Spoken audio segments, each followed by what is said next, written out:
My parents looked at my twin sister and saw a future genius. They looked at me and saw a mistake. At 8 years old, I stood in the rain outside St. Agnes Orphanage holding a garbage bag filled with old clothes while my mother whispered, "We can only afford to invest in one daughter." That daughter was Sophia, the smarter twin, the talented twin, the one worth loving. They promised they would come back for me someday. They never did. Years later, I stood under bright television studio lights while millions watched my success story unfold live on national TV. And in the front row, my parents were crying, because they finally realized who they abandoned. My parents used to say Sophia and I were born only 4 minutes apart, but somehow those 4 minutes decided everything.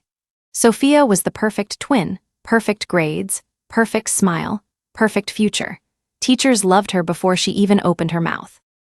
Relatives handed her birthday cards stuffed with money and called her the gifted one.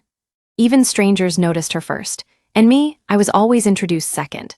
This is Sophia, and this is her sister, Emily. Not my daughter, not Emily, just her sister. At school, Sophia solved math problems so quickly that teachers would clap for her in class. Meanwhile, I struggled just to keep up. Numbers blurred together in my head no matter how hard I tried. I still remember the night everything changed. I was 10 years old, sitting quietly at the kitchen table while my parents argued in the next room. "We can't keep wasting money," my father snapped. "She has potential," my mother whispered back. They weren't talking about me. They were talking about Sophia's private academy tuition. A few seconds later, my name entered the conversation like a burden neither of them wanted to carry anymore. "Emily is different," my father said coldly. "She'll never be like Sophia." Those words stayed inside me for years. After that night, the comparisons became crueler. Sophia got new clothes, I got hand-me-downs. Sophia got piano lessons, I got silence. Sophia got hugs after report cards, I got disappointment. Then one rainy October morning, my mother told me to pack a bag. She said we were going somewhere temporary. 3 hours later, we stopped in front of St. Agnes Orphanage. I stood there holding a trash bag full of clothes while my mother avoided looking me in the eyes. "We just need time," she whispered. Then she got back into the car and drove away without me. At first, I truly believed my parents were coming back. Every Saturday morning, I sat beside the orphanage window and watched the parking lot for my father's blue sedan. Every time headlights appeared near the gate, my heart jumped. Every time another family stepped out instead of mine, something inside me broke a little more. St. Agnes smelled like old books, laundry soap, and loneliness.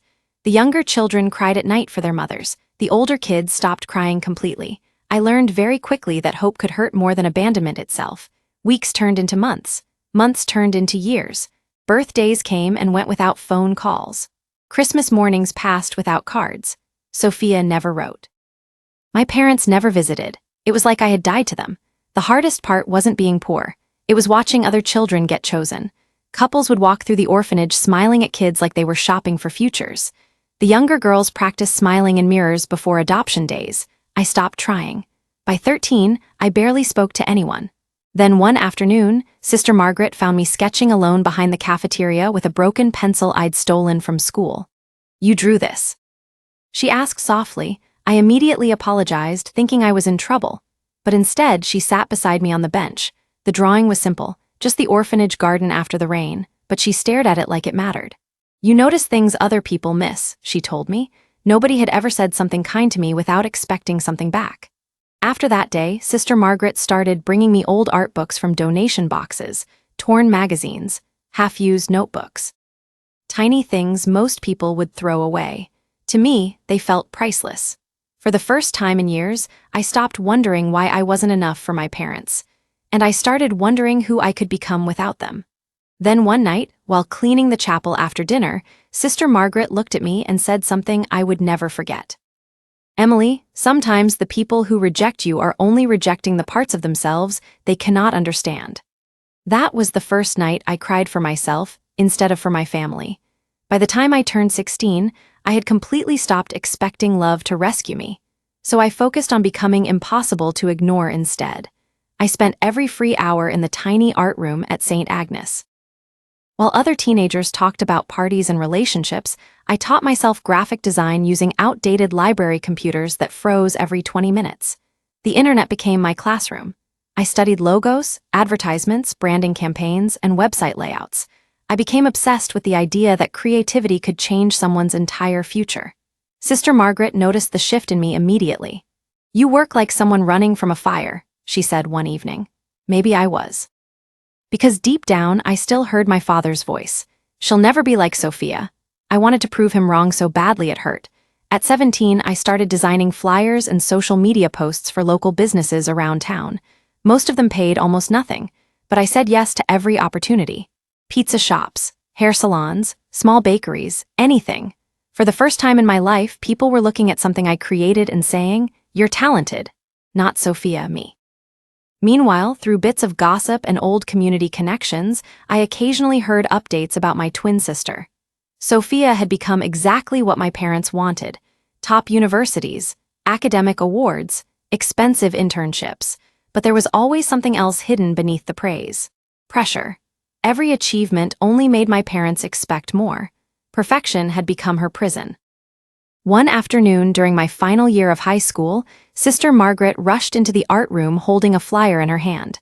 "There's a National Young Entrepreneurs Competition in Chicago," she said breathlessly. "The winner gets a full scholarship and mentorship opportunities." I laughed immediately. "People like me don't win national competitions." She stepped closer and placed the flyer directly into my hands. "Emily," she said firmly, "people like you change the world after everyone underestimates them." So I applied. For 3 straight weeks, I barely slept. I built branding concepts, presentation slides, mock campaigns, everything from scratch. The night before submissions closed, I uploaded my final project from the Orphanage computer lab at exactly 11:57 p.m. 3 days later, an email arrived. "Congratulations! You have been selected as a national finalist."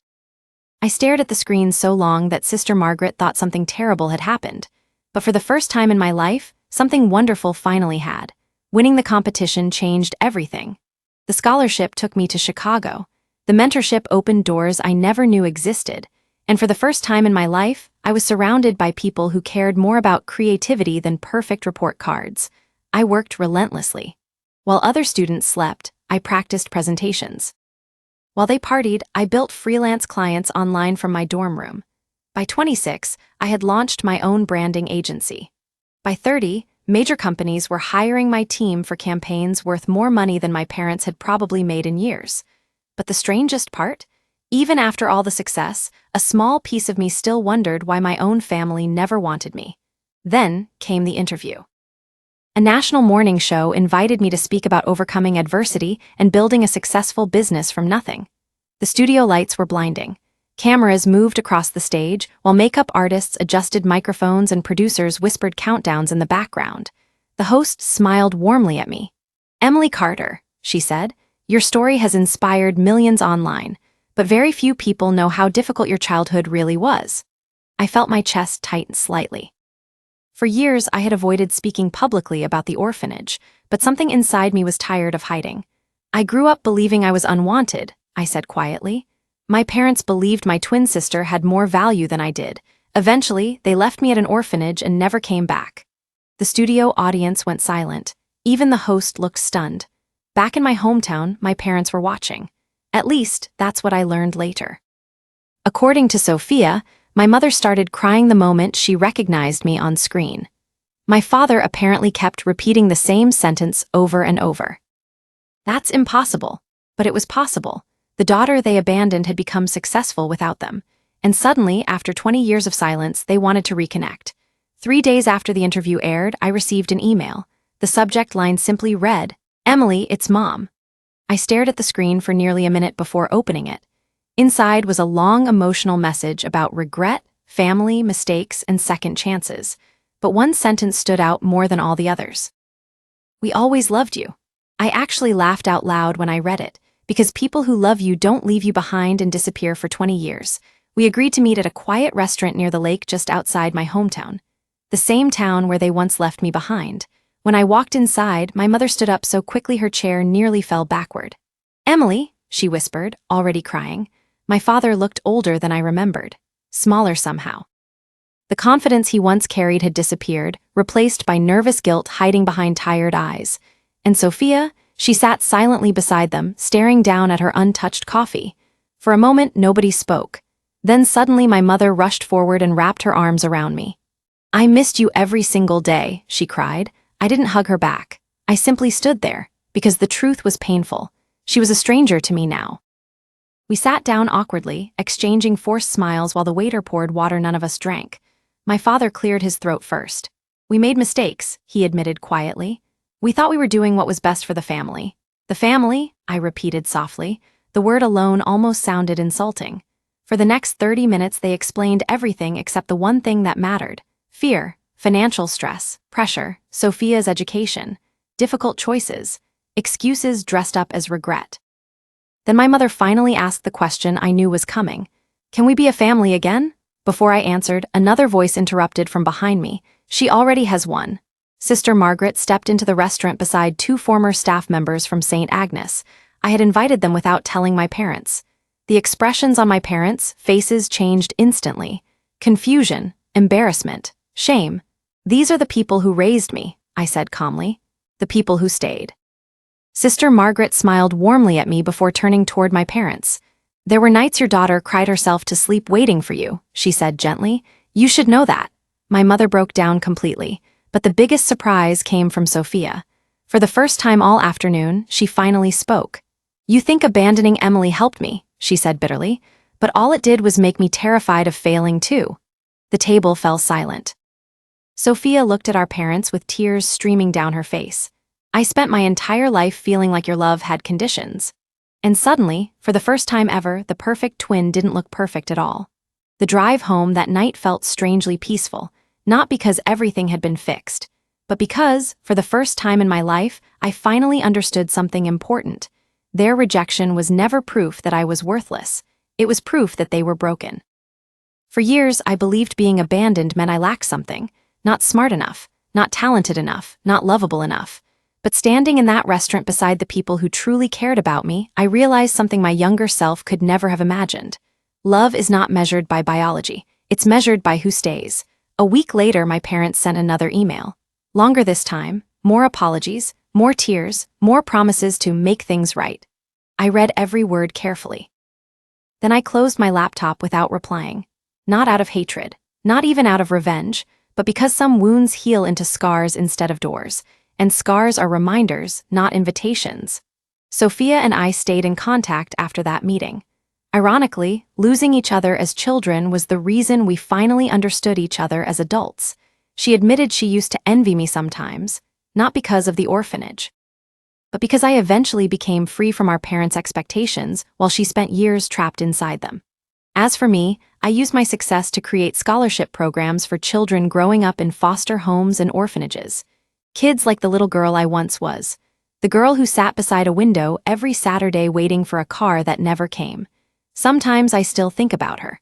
And honestly, I'm proud of her, because despite everything that happened, she survived. And maybe that's the real reason my story reached millions of people online. Not because I became successful, but because so many people understand what it feels like to be unwanted by the people who were supposed to love them most. So now I want to ask you something. If you were in my place, would you have forgiven them?